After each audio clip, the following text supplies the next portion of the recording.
not raise the age to 21 for people buying semi-automatic rifles? We're talking about a lot of things, and what we're talking about most are background checks, juvenile records, the areas where we can get consensus. That can be in the discussion, but right now we're trying to work on things where we have agreement. Why is that? Why don't you have agreement on that? That's, we got a lot of people in the discussion. We got to get 60 votes. Hopefully we get 75 votes on this. You want to look at two things that could have prevented this. An age requirement would have prevented an 18-year-old, and basically a red flag law that's basically intended to try to help a person get some mental health. Do you think that there should be a ban on assault weapons, ban on AR-15? You know, talking about bans, I wouldn't have a problem on looking at some of these things. What is the necessity?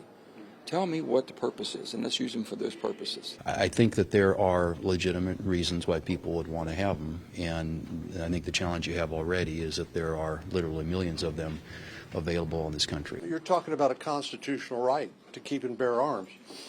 People who are law-abiding citizens are in good mental health and aren't a threat to the public.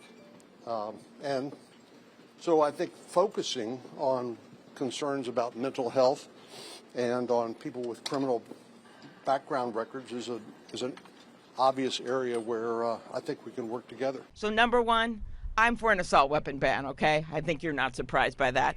But 18 to 21 would be a major game changer in a lot of these shootings. I think that we are moving in that direction. The basic goal is keep guns out of the hands of dangerous people, whether through background checks or red flag laws. We have really gotten to a point where it is truly one of the consensus points, but we still have some of the details to resolve. Something in the space of expanding background checks I think is it certainly is on the table, and I hope will be part of a final package. There is a sense of urgency here about taking concrete steps at keeping guns out of the hands of those who've sent out strong signals that they intend to harm others. I spoke to several members who've been driving this, to Senator Murphy, Senator Cornyn, and several others on the floor last night and this morning, and I'm optimistic. There's a sense of determination and purpose. On the table is red flag laws, changes to our background check system to improve the existing system, a handful of other items that will make a difference.